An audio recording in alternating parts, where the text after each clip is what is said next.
Alright, X. Here's a story of my ex-roommate, whom we'll call John.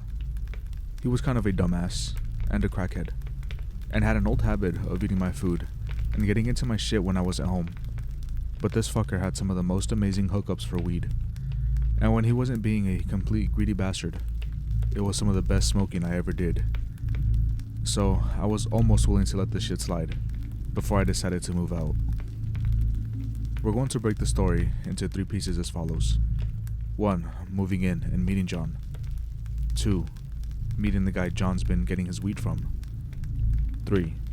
Deciding to get the fuck out of there. Part the first.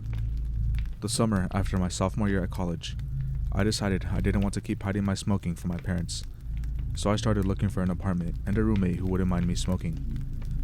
I actually kind of met John through a friend of a friend of a friend. While talking about hookups, and his name came up, and I was told that he was looking for a new roommate. Apparently, the last one had just kinda skipped town without paying his half of the rent. At the time, I thought, bad karma, and assumed the guy was a dick. I think now that I understand what really happened, after living with John for a while. When I showed up to take a look at the place, and ask about rent and shit, John was outside moving a bunch of his stuff his last roommate had left behind, out in the dumpster. We started chatting it up, and I told him I was looking for a place. We talked about my job, then weed, and we went inside and I matched him for some mids, and we smoked a couple of bowls. I signed some stuff later saying I'd basically stay until late fall, and then see where it went from there.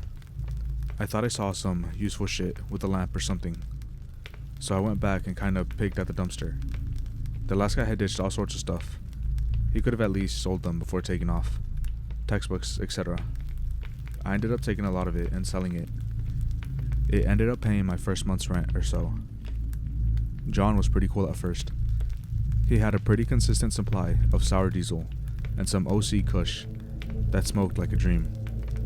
He claimed that his dealer got his stuff from a bunch of local growers. I didn't really care. He'd sell it to me cheap, and I could leave my pieces out in the open without worrying about drama. By the 3rd week, we'd settled in a pretty steady routine of getting blazed Wednesday night. I worked Thursday, Friday, and wake and bake Saturday, inviting some friends over Sunday and smoke. Work Monday, then maybe work Tuesday, otherwise just kind of winging it. This is where we move into part 2, where shit starts to get weird. Part 2, where shit started to go bad. I started to notice some of my stuff didn't seem like it was staying where I left it, so I set up a camera on my bookshelf in my room.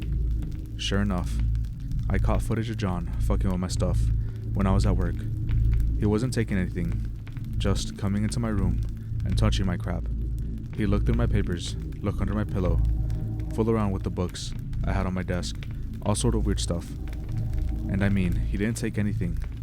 Pocket change, money left out, weed, nothing. I had no idea what was going on, but I didn't confront him about it because I didn't want to deal with the awkwardness. Around this time, I ran into one of those little side annoyances of living with someone who usually has good weed, which is people coming by at weird hours of the night to buy. A really skinny, anxious-looking woman showed up after midnight one Saturday, asking for John. I told her I was his roommate, and he wasn't home. He was out meeting some friends, and she freaked out and asked if I could buy some from me. I asked how much was she looking for, thinking weed, but I discovered then she was looking for crack. I freaked out and told her I didn't do that, and locked the door. Feeling pretty riled up and thinking I'd already caught him in my room. Anyway, I ran into John's room. It didn't take long to find evidence that not only was he selling it, he was doing it too. I was pretty freaked out. I've never smoked anything other than weed, not even cigarettes, so this was a pretty big deal for me. When John got back, sometime around 5 a.m., I tried to talk to him about the woman that came by, but he was barely understandable, so I just let him go to his room and pass out. I went back to my room and locked the door, feeling thoroughly disappointed. I was almost asleep when I heard some fiddling around my window. The AC was kinda shit, so I had left my window open a crack with a fan on for a breeze. When I looked up, someone was hunched next to the sill, fucking with the screen like they were trying to get in. I shouted and threw a book, and they ran off. I went out to the kitchen window to see if I could get a look at them as they took off, and I kinda regret it. Whoever it was, they were apparently naked. I saw someone pale and bony, tearing off between the cars and into the bushes across the apartment. I didn't fall asleep for the rest of the night. When John finally woke up, I confronted him about the woman and the weird naked guy trying to get into my window. I assumed it was another desperate crackhead. I had a hard time staying angry at him because he was genuinely sorry, begging me not to leave because I was a great roommate, saying he'd buy me an ounce of strawberry cough to make up for the trouble. So I said fine. He told me he'd been trying to quit the crack for a while and didn't even sell it anymore, and that anyone who showed up in at the night was probably just really hard up for a fix, or else they wouldn't have thought of him. Then he said he'd introduce me to his dealer on Saturday, which brings us to part 3. Part 3. This is when I started to realize that I needed to get out of there, even if it meant moving back with my parents, or just being fucking homeless. That Saturday, his dealer, who we'll call Lois, came over. He was a really clean, well-spoken white guy in his 40s. Really neatly cut hair, clean skin, etc. He brought some hash in addition to the weed, then just watched us smoke it. I felt really weird just smoking while he watched. He constantly smiled really weird. When I asked if he wanted to smoke at all, he explained that he didn't smoke his own product. He did this awkward little wink, which made me feel really creepy, as he told me that he was into something much more exciting, and that he'd been screening John for a while to see if he was ready to get in on the game. I'd tell you more, but you could get in trouble just for hearing about it, so we'll see if you're right for it as the time goes by. I started to feel really shady about this whole setup. Granted, I smoked myself dumb that night, but in the morning, I decided that I wasn't going to smoke anything for a while. I handed my whole stash over to John, told him I was going to take a break, because I wanted to look for a new job, and started taking more video. John didn't come into my room for several days. At this point, it was late summer, and when I finally caught him in my room, it wasn't on film. I woke up in the middle of the night with him crouched next to my bed, fucking trying to cut a piece of my hair. I clocked him in the face and pinned him to the floor, after knocking the scissors out of his hand. He didn't even fight. He just burst into sobs, and I realized that he was wasted. He started blubbering and apologizing, and kept calling me the wrong name. Then, I started to feel really fucked up. He said something along the lines, "I'm so sorry, Keith. I'm so sorry. I didn't know. I'm so sorry." Just apologizing over and over. He said something about being in too deep, and how he was so scared. I tried to calmly suggest maybe getting help, trying to settle him down, and he started making this fucked up keening, screeching sound, saying no one could save him, that he was damned. At this point, he leaned over and puked all over the carpet next to my bed and passed out. I dragged him into his own room, then came back to clean up the floor in mine. The twin bed in my room had been there since I moved in. I just put a new mattress pad and sheets on it. There were also some boxes and notebooks and shit that had been there before, but I still hadn't bothered to dig through. I moved them to clean up the vomit, and noticed something under the bed.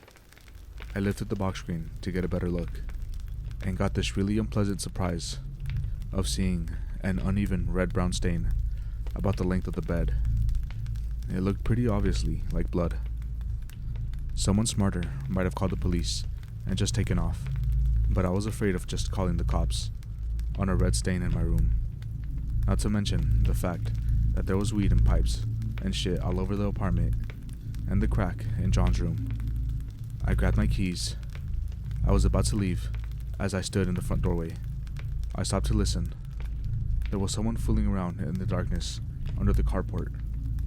There was a weird kind of scuttling noise coming from the direction of the truck.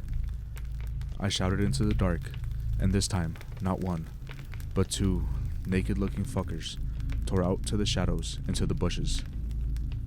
I pussied out and went back inside, which turned out to be the best course of action. When I went back a few hours later, when it was light out, they disconnected a bunch of shit from my engine and stolen some parts. Unfortunately for me, most of my good friends in the area were out of town on vacation, and due to the messed up relationship with my parents, I didn't want to call them and ask them to come pick me up, but I had to get out of there. When John woke up, he didn't seem to remember the night before. I told him about my truck, and he got all freaked out and apologetic again. He helped me find the number of a towing company, then offered to drive me to the repair place. I got really nervous when I realized that they were driving in an odd direction, and he said that he wanted to stop by Lois's place real quick to buy something for some friends. I should have probably mentioned that I hadn't seen any of John's friends at the apartment for a few days. It'd mostly been him driving out to hang out with other people whom I never saw. I asked him who Keith was, and he got really uncomfortable and said it was his last roommate. I asked him if he knew why he had just left, and he shrugged and he didn't answer. His phone went off, and I gathered from what I had heard on his end that he was talking to Lois. When he hung up, he pulled off to the side of the road and didn't look at me. I asked if anything was wrong, and he started fiddling around with the door pocket on his side. When he turned back, he had a big knife and looked really fucked up. Had a weird smile on his face. "I'm really sorry about this, man." Before he could even move, I clocked him for the second time, grabbed the knife, then booked it out of the passenger side. I was in a weird neighborhood I didn't recognize, and I was terrified. Running through people's backyards, jumping fences, clutching this big-ass knife that I had determined not to lose because it was evidence.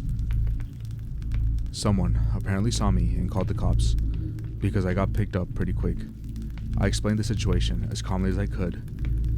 The cop that had picked me up took me back to the apartment, and I let him in, letting him walk in front of me. I could see him looking all over at all the weed shit, but when I showed him the stain under my mattress, he got really serious and told me that I need to come with him to the station. In the end, I moved back in with my parents for a month or two, and they paid for a lawyer for me, because my room was basically spotless, drug-wise, so I didn't get any flack for that. I never heard anything about Lois, but I did find out about the blood in my room. Apparently, it was a match for Keith, who was missing. John got taken in on suspicion of murder, along with a lot of drug charges, and last I heard, he killed himself in his cell. The police kept the knife, and they never found my camera. It was gone from the apartment to this day. I have no idea what happened to it. I swear, I saw one of those naked fuckers lurking outside the house for a few weeks after the trial was up, but I can't be sure. I was sober after the first night with Lois, and it's still really rare for me to light up at all, even with close friends. No moral or anything. I just guess the lesson I learned was that if I had to choose between smoking in the open and living with my parents in my 20s, if it means a threat to my life, I'm going to deal with paying rent to my rents. That's my story, X-Files.